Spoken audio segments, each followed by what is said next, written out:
Welcome to the Slop Farm. Enjoy the video. You begin by preparing your skin and confirming the product. Clean the rugby-affected area gently and dry it. This reduces oils and improves absorption.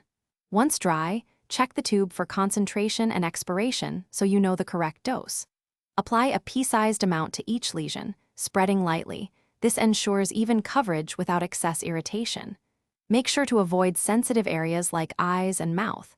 Starting correctly sets the stage for safe, effective treatment and fewer side effects as you continue.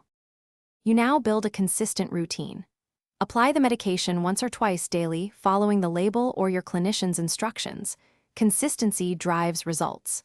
Layer the product thinly, and if you develop dryness, add a non-comedogenic moisturizer after absorption to protect the skin barrier.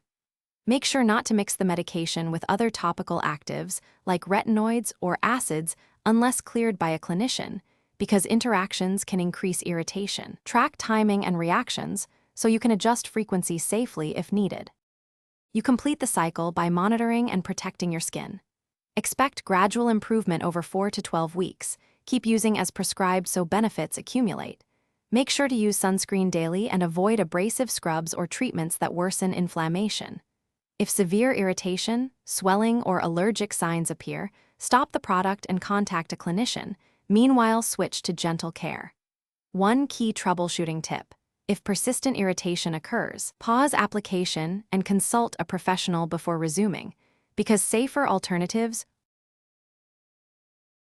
Thanks for watching. Consider subscribing if we helped you today.